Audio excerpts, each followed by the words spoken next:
So I want to start by offering you a free, no-tech life hack. And all it requires of you is this, that you change your posture for 2 minutes. But before I give it away, I want to ask you to right now do a little audit of your body and what you're doing with your body. So how many of you are sort of making yourself smaller? Maybe you're hunching, crossing your legs, maybe wrapping your ankles. Sometimes we hold on to our arms like this.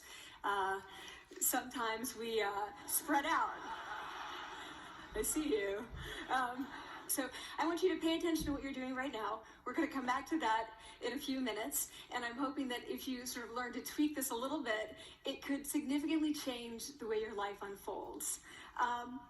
So we're really fascinated with body language, and we're particularly interested in other people's body language. You know, we're interested in, like, you know, an awkward interaction, or a smile, or a contemptuous glance, or maybe a very awkward wink, or maybe even something like a handshake. Here they are arriving at number 10, and look at this lucky policeman gets to shake hands with the President of the United States. Oh, and here comes the Prime Minister of it. No.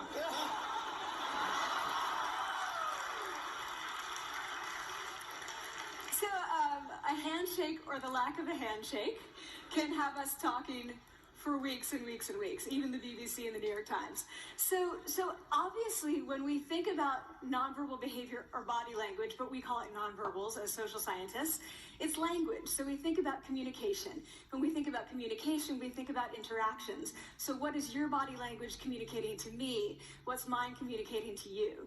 And there's a lot of reason to believe that this is a valid way to look at this. So social scientists have spent a lot of time looking at the effects of our body language or other people's body language on judgments. And we make sweeping judgments and inferences from body language.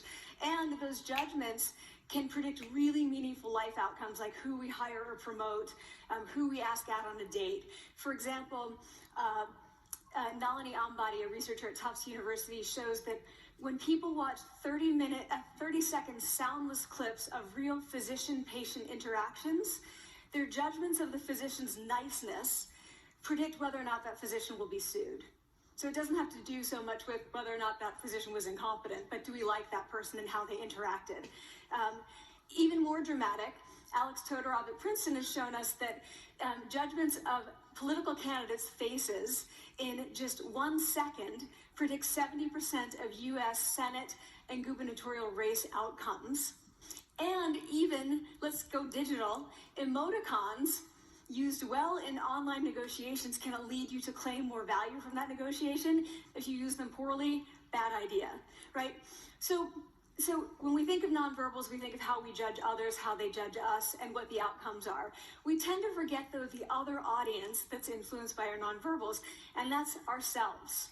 We are also influenced by our nonverbals, our thoughts and our feelings and our physiology. So what nonverbals am I talking about?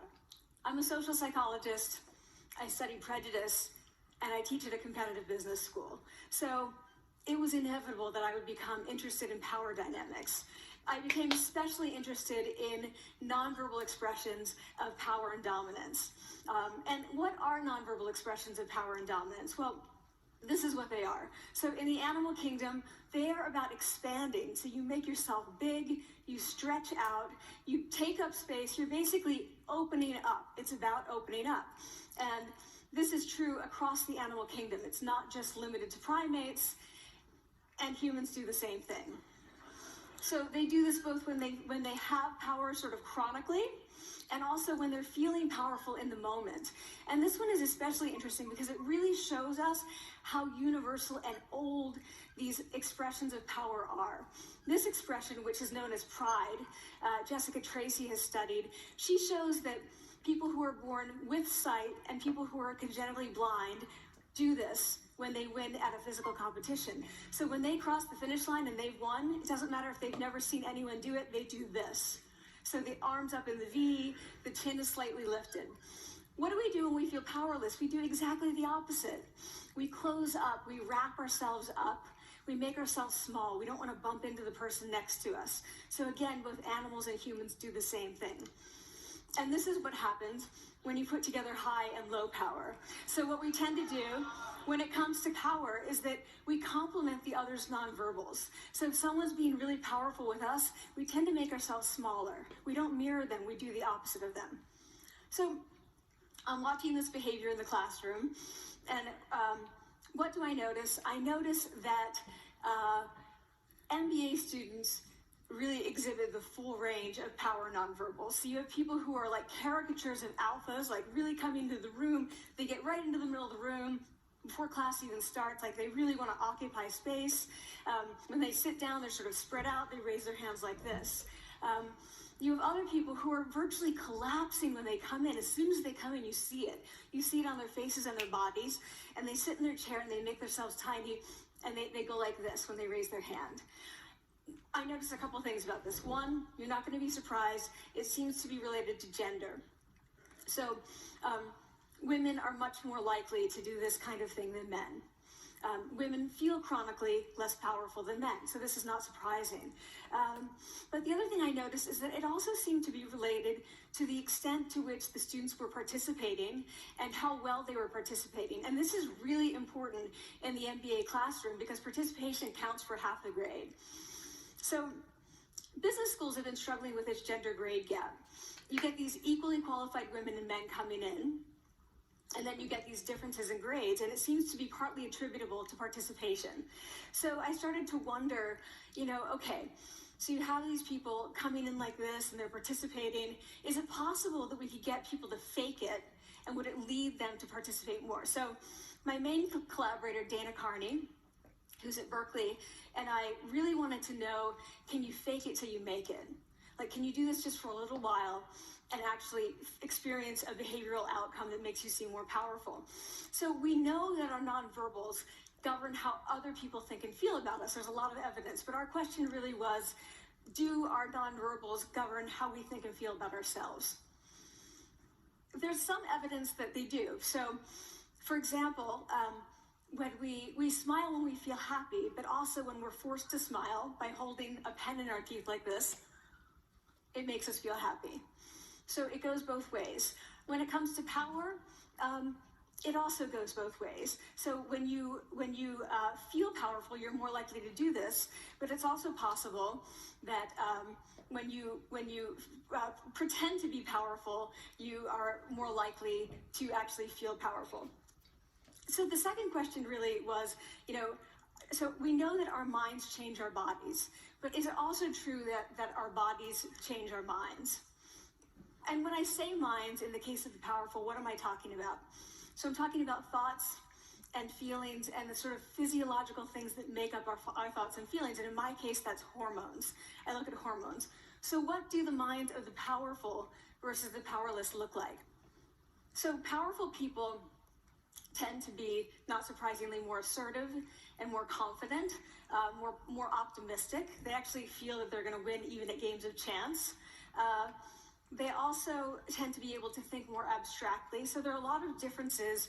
They take more risks. There are a lot of differences between powerful and powerless people. Physiologically, there also are differences on two key hormones, testosterone, which is the dominance hormone, and cortisol, which is the stress hormone. So what we find is that high power alpha males in primate hierarchies have high testosterone and low cortisol. And powerful and effective leaders also have high testosterone and low cortisol. So what does that mean? When you think about power, people tended to think only about testosterone because that was about dominance. But really, power is also about how you react to stress. So do you want the high power leader that's dominant, high on testosterone, but really stress reactive? Probably not, right? You want the person who's powerful and assertive and dominant, but not very stress reactive, the person who's laid back. So we know that in primate hierarchies, if an alpha needs to take over, if an individual needs to take over an alpha role sort of suddenly, within a few days, that individual's testosterone has gone up significantly and his cortisol has dropped significantly. So we have this evidence, both that the body can shape the mind, at least at the facial level, And also that role changes can shape the mind. So what happens, okay, you take a role change, what happens if you do that at a really minimal level, like this tiny manipulation, this tiny intervention? For 2 minutes you say, I want you to stand like this, and it's going to make you feel more powerful. So this is what we did. We decided to bring people into the lab and run a little experiment. And these people adopted for 2 minutes either high power poses or low power poses. And I'm just going to show you 5 of the poses, although they took on only 2. So here's one, a couple more. This one has been dubbed the Wonder Woman by the media. Here are a couple more. So you can be standing or you can be sitting. And here are the low power poses. So you're folding up, you're making yourself small. This one is very low power. When you're touching your neck, you're really kind of protecting yourself. So this is what happens. They come in, they spit into a vial. We, for 2 minutes, say, you need to do this or this. They don't look at pictures of the poses. We don't want to prime them with the concept of power. We want them to be feeling power, right? So 2 minutes they do this. We then ask them, how powerful do you feel on a series of items? And then we give them an opportunity to gamble. And then we take another saliva sample. That's it. That's the whole experiment. So this is what we find. Risk tolerance, which is the gambling. What we find is that when you're in the high power pose condition, 86% of you will gamble. When you're in the low power pose condition, only 60%. And that's a pretty whopping significant difference. Here's what we find on testosterone. From their baseline when they come in, high power people experience about a 20% increase, and low power people experience about a 10% decrease. So again, 2 minutes and you get these changes. Here's what you get on cortisol. High power people experience about a 25% decrease, and the low power people experience about a 15% increase. So 2 minutes lead to these hormonal changes that configure your brain to basically be either assertive, confident, and comfortable, or really stress reactive, and feeling sort of shut down. And we've all had that feeling, right? So it seems that our nonverbals do govern how we think and feel about ourselves. So it's not just others, but it's also ourselves. Also, our bodies change our minds. But the next question, of course, is, can power posing for a few minutes really change your life in meaningful ways? So this is in the lab, it's this little task, it's just a couple of minutes. Where can you actually apply this, which we cared about, of course. And so we think it's really what matters, and where you want to use this is evaluative situations, like social threat situations. Where are you being evaluated, either by your friends, like for teenagers is at the lunchroom table. It could be, for some people it's speaking at a school board meeting. It might be giving a pitch or giving a talk like this, or doing a job interview. We decided that the one that most people could relate to, because most people had been through, was the job interview. So we published these findings, and the media are all over it, and they say, okay, so this is what you do when you go in for the job interview, right? So we were, of course, horrified and said, oh my God, no, that's not what we meant at all, for numerous reasons. No, don't do that. Again, this is not about you talking to other people, it's you talking to yourself. What do you do before you go into a job interview? You do this, right? You're sitting down, you're looking at your iPhone or your Android, not trying to leave anyone out. You're looking at your notes, you're hunching up, making yourself small, when really what you should be doing maybe is this, like in the bathroom, right? Do that, find 2 minutes. So that's what we want to test, okay? So we bring people into a lab, and they do either high or low power poses again. They go through a very stressful job interview. It's 5 minutes long. They are being recorded, they're being judged also, and the judges are trained to give no nonverbal feedback. So they look like this. Like, imagine this is the person interviewing you. So for 5 minutes, nothing. And this is worse than being heckled. People hate this. It's what Marianne LaFrance calls standing in social quicksand. So this really spikes your cortisol. So this is the job interview we put them through, because we really wanted to see what happened. We then have these coders look at these tapes, 4 of them. They're blind to the hypothesis, they're blind to the conditions. They have no idea who's been posing in what pose. And they end up looking at these sets of tapes, and they say, oh, we want to hire these people, all the high power posers. We don't want to hire these people. We also evaluate these people much more positively overall. But what's driving it? It's not about the content of the speech. It's about the presence that they're bringing to the speech. We also, because we rate them on all these variables related to sort of competence, like how well structured is the speech? How good is it? What are their qualifications? No effect on those things. This is what's affected. These kinds of things. People are bringing their true selves, basically. They're bringing themselves. They bring their ideas, but as themselves, with no, residue over them. So this is what's driving the effect or mediating the effect. So when I tell people about this, that our bodies change our minds and our minds can change our behavior and our behavior can change our outcomes, they say to me, it feels fake, right? So I said fake it till you make it. It's not me. I don't want to get there and then still feel like a fraud. I don't want to feel like an imposter. I don't want to get there only to feel like I'm not supposed to be here. And that really resonated with me because I want to tell you a little story about being an imposter and feeling like I'm not supposed to be here. When I was 19, I was in a really bad car accident. I was thrown out of a car, rolled several times. I was thrown from the car, and I woke up in a head injury rehab ward. And I had been withdrawn from college, and I learned that my IQ had dropped by 2 standard deviations, which was very traumatic. I knew my IQ because I had identified with being smart, and I had been called gifted as a child. So I'm taken out of college. I keep trying to go back. They say, you're not going to finish college. There are other things for you to do, but that's not going to work out for you. So I really struggled with this. And I have to say, having your identity taken from you, your core identity, and for me it was being smart, having that taken from you, there's nothing that leaves you feeling more powerless than that. So I felt entirely powerless. I worked and worked and worked, and I got lucky and worked and got lucky and worked. Eventually I graduated from college. It took me 4 years longer than my peers. And I convinced someone, my angel advisor, Susan Fisk, to take me on. And so I ended up at Princeton, and I was like, I am not supposed to be here. I am an imposter. And the night before my first year talk, and the first year talk at Princeton is a 20-minute talk to 20 people. That's it. I was so afraid of being found out the next day that I called her and said, I'm quitting. She was like, you are not quitting, because I took a gamble on you and you're staying. You're going to stay, and this is what you're going to do. You're going to fake it. You're going to do every talk that you ever get asked to do. You're just going to do it and do it and do it, even if you're terrified and just paralyzed and having an out-of-body experience until you have this moment where you say, oh my gosh, I'm doing it. I have become this. I am actually doing this. So that's what I did. 5 years in grad school. A few years, I'm at Northwestern. I moved to Harvard. I'm at Harvard. I'm not really thinking about it anymore, but for a long time I had been thinking, not supposed to be here, not supposed to be here. So at the end of my first year at Harvard, a student who had not talked in class the entire semester, who I had said, look, you got to participate or else you're going to fail, came into my office. I really didn't know her at all. And she came in totally defeated, and she said, I'm not supposed to be here.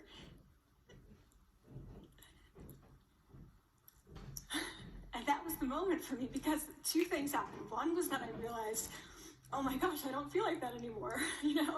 I don't feel that anymore, but she does, and I get that feeling. And the second was, she is supposed to be here. She can fake it. She can become it. So I was like, yes, you are. You are supposed to be here, and tomorrow you're going to fake it. You're going to make yourself powerful, and, you're going to...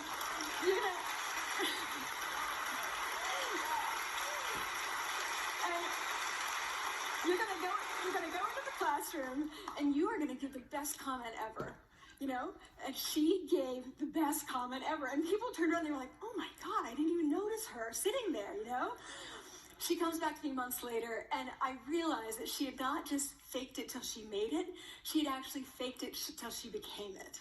So she had changed, and so I want to say to you, don't fake it till you make it. Fake it till you become it. It's not do it enough until you actually become it and internalize. The last thing I'm going to leave you with is this. Tiny tweaks can lead to big changes. So this is 2 minutes.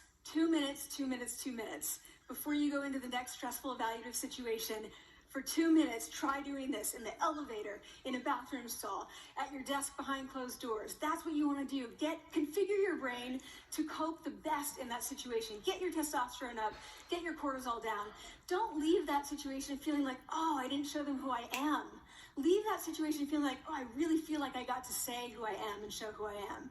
So I want to ask you first, both to try power posing, and also I want to ask you to share the science, because this is simple. I don't have ego involved in this. Give it away, share it with people, because the people who can use it the most are the ones with no resources and no technology and no status and no power. Give it to them, because they can do it in private. They need their bodies, privacy, and 2 minutes, and it can significantly change the outcomes of their life. Thank you.